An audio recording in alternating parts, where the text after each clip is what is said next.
love their mothers. All of Quraysh know that I love you so much. And no one is faithful to his parents more than I am.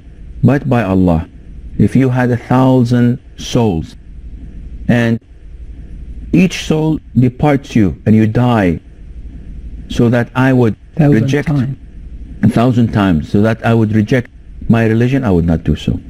So eat if you wish and stop eating if you wish. Once she saw how firm he was, she let go and she started eating and left her cause. You go to Abdurrahman ibn Auf. He was the most wealthy person in all Quraysh. He was a merchant and he was known for his trading capabilities. Uthman ibn Affan also was one of the richest families in Quraysh. All of these, though they were noble, though they were rich, but Islam did not spread a lot among rich ones. It spread a lot among the poor and the weak. And Abu Bakr gave us the clearest example. He himself was a merchant and he himself was wealthy, but he spent all his money buying slaves that had been tortured to abandon Islam. So he bought Bilal ibn Rabah, he bought Ammar ibn Yasir, he bought this and that. He bought so many slaves to the extent that his father used to talk to him, son, why not buy strong ones? Why buy these weak who are being tortured? They will not give you any benefit in the future. He kept on telling him, oh father, I'm doing this for the sake of Allah. I'm not doing this for people to protect me or to defend me. One of those who he bought was Bilal ibn Abi Rabah, who was an Abyssinian slave. And Umar ibn Khattab, whenever he saw Bilal and Abu Bakr, he would say, Abu Bakr is our master and he had freed our master, pointing at Bilal. So Umar considers Bilal, the slave, a master to him, a Sayyid to him. I think having people like Uthman ibn Affan and Abdurrahman ibn Auf come to Islam will refute the allegation that Islam was the religion of the poor and the weak. Well, actually, Islam was the religion of the poor in a sense, because the majority who converted to Islam were actually poor. And this brings us to the hadith that was narrated by Abu Sufyan ibn Harb. And this is way ahead of our time, but in the truce time between the Hijra year of 6 and 8, there was a truce between the Muslims and the pagans. Through that time, Abu Sufyan went to Sham to trade, as he was a merchant. The Prophet ﷺ sent the Heraclius a message calling him to Islam. So the minute he saw this message, and he was recently victorious over the Persians, so he was in gratitude to Allah Azza wa Jal, he was praising Allah, and he was in Jerusalem at that time.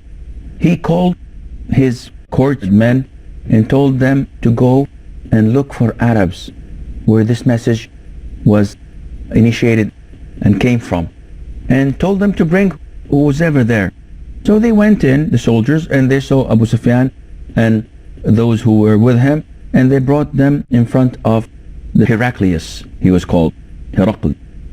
So he brought Abu Sufyan and those who were with him and asked them, who is the closest in kin? Who is the next of kin to this man who claims that he is the messenger of Allah? So Abu Sufyan stood up, came forward and said, I am the one you want. So he asked him, what relation do you have to him? He told him, I am his cousin. Indeed, they are cousins, because when it comes to Qusay, all the other divisions of Quraysh, they are considered to be cousins. So he told his companions, Heraclius told the companions of Abu Sufyan, I'm going to ask Abu Sufyan questions, and you stand behind him. If he says a lie, indicate that to me. And if he's telling the truth, then let it be. So Abu Sufyan came up forward, and Heraclius started asking him number of questions. And this is authentic hadith. Abu Sufyan said that I was so ashamed that people would call me a liar. Otherwise, I would have said everything that he asked me about to be lies. What are these questions? Inshallah, this is what we will tell you just after the break. Assalamu alaikum wa rahmatullah and welcome back. There were a number of questions that Heraclius asked Abu Sufyan ibn Harb, who was at the time a pagan. He asked him a number of questions just to determine the authenticity of this man calling himself a messenger. Now, Heraclius was a Christian and he was a devoted Christian. And he was surrounded by his courtmen. He was surrounded by those who are dignitaries in his kingdom. So he started asking Abu Sufyan specific questions. He said, what nobility is his lineage among you? So he said, Abu Sufyan, he is of our best tribes. And this is something you cannot deny. So he said, has anyone come before him claiming the same thing, saying that he's a prophet and a messenger of Allah? He said, no, he was the first. So he asked him, has he ever been accused of lying? So Abu Sufyan said, no, he is well known to us, the truthful, the honest, and the trustworthy. So he asked him again, has any of his ancestors was been a king? And again he said, no, we had no kings in his ancestors. So the question which brings us to your question was, who follows him, the rich or the poor? And the answer was, the poor follow him most. So Islam is the religion that attracts the poor. And we will get through that, but remind me if I forget. And then he went on to say, what about the followers? Do they increase in number day by day or decrease? So Abu Sufyan said, they increase. He cannot lie because there are people behind him who will correct him if he tells any lie. So he asked him again, does any of his followers reject his religion after believing in it? Do we have anybody refusing Islam? And Abu Sufyan said, no, they don't. And then came his chance, Abu Sufyan. So when Heraclius said and asked him, okay, does he keep his promises and his treaties, or does he break them? So Abu Sufyan thought to himself, this is the only way I can get Muhammad sallallahu alaihi wasallam. He said, well, usually not, but we are in the time of a treaty between him and us, so we don't know what he's going to do in the future. He could not even lie, but he tried to, do something that may influence the opinion of Heraclius. And he asked him afterward, have you ever fought together? Was there any war between you? So Abu Sufyan said, yes, and sometimes we win, sometimes we lose. So final question was, what does he order you to do? Abu Sufyan thought of it and said, well, he ordered us to pray, to worship only one God, and to abandon our idols. He tells us to be good to our next of kin, to feed the hungry, and to be kind to our parents. So Heraclius took a moment of thought and then said, I'll tell you why I ask you these questions. I ask you, what is the nobility of his lineage? You told me he was among the very elite. And this is the case with all prophets and messengers of Allah. They always come from the best lineage, the best families among their people. And I ask you, has anybody preceded him in his claim? And you tell me no. And because if there were to be someone before him, maybe he was trying to imitate him. But there was no one, so this means also again that he was telling the truth. And I've asked you about a king in his forefathers. And you said no, because if there were a king, then maybe I would say that this is a man trying to claim the kingdom of his ancestors. I asked you about lying, and you said he never lies. And the man that does not lie would definitely not lie on Allah. If he does not lie to others, then definitely he would not lie on the Lord of the universe. And I asked you about his followers, and he told me the poor follow him most. And this is the same case with all messengers of Allah.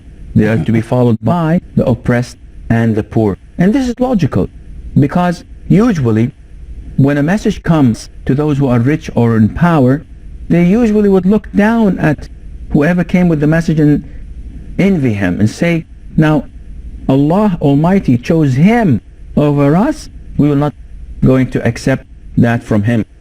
And that is exactly why Abu Jahl, who was the head of the pagans and the fierce enemy of Islam, once he was talking to one of his friends and he told him, why don't you accept his message as long as you know he's telling the truth? Muhammad is telling the truth. He said, well, since old age we were trying to compete with Banu Abd Manaf, because we come from Banu Abd Dar and this is from Banu Abd Manaf. It's a different division of the sons of Qusay. They are our cousins, and since so long we're trying to compete with them. They feed the pilgrims, we feed the pilgrims. They fight in wars, we fight in wars. They help the poor, we help the poor. And now when they come and say that there is a prophet and messenger from our descendants, how can we compete with them? There's no way that we will accept this. So it's arrogance that prevented them from believing the Prophet ﷺ. And that is why the poor always accept the message. And that is why, as Muslims, this is a crystal clear point to those who perform da'wah and make da'wah. The easiest people to call to Islam and the fastest to accept Islam are those who are in prison. If you go to a prison and you call the prisoner to Islam, they will accept it immediately, because they have all the time to think, and they realize that whatever Islam is preaching is something revealed from Allah Azza wa Jal, so they accept it on the spot. And Heraclius also asked if they are increasing in number or decreasing. And I ask you, Muslims nowadays, are they increasing or decreasing? Increasing. They are increasing drastically. And never ever we have faced the problem of people rejecting their religion. Now, there was this Afghani man called Abdurrahman who became a Christian. And the CNN, the Fox News and all the media was focusing on him and saying that this Muslim refused Islam and became a Christian. So, what's the big deal? He's one in 1.6 billion rejecting Islam. And so what? We don't want him. We don't need him. We have enough. But why don't you focus on the Christians reverting to Islam? By the hundreds per day. Look around you. People, alhamdulillah, are reverting, are coming back to Islam in their hundreds and thousands. And this is the biggest proof that Islam is the religion of Allah. Why are people accepting Islam? Why don't we have people accepting Islam and after a year or two say, well, I don't think I need this, I'm gonna reject it? No one is threatening them. They live in the States, they live in Europe, they live in Russia. They accept Islam. If they want to reject it, they have all the freedom to do so. Yet they do not do so because they believe that this is the religion of Allah. They feel it, they sense it, they can find its positive traces on their life and on the lives of those whom they mix with. That is why Muslims are increasing and never decreasing. And the same thing applies for his question. Does anybody abandon his religion? So, no, never. And about the other stuff, what does he order you with? Anyone who is not Muslim, if he is objective, if he is realistic, if he's fair, look into Islam. And I guarantee you, I don't want to say I'll bet you, because betting is forbidden in Islam, But I guarantee you, if you are sane, if you are realistic, and if you are objective, that you will accept Islam immediately. Because whatever Islam teaches, it's only few words of everything that is good. So anything that is under the word virtue, Islam orders you to do. And anything that befalls under the word of vice, Islam prevents you and deter you from doing it. This is Islam. And the only reason why people do not accept it is their ignorance, their arrogance, and their temptation that prevents them from reaching such a stage. This is what Heraclius told Abu Sufyan, and he also told Abu Sufyan, by Allah, if this man was as you describe him, he will rule the area, the land that I'm standing on at the moment. And I wish I was there with him so that I can wash his feet.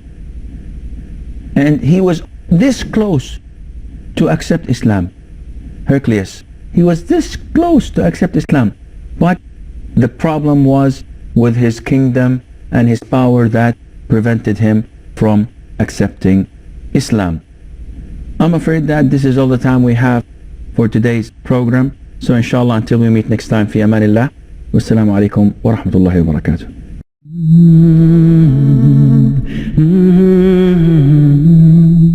Mm-hmm.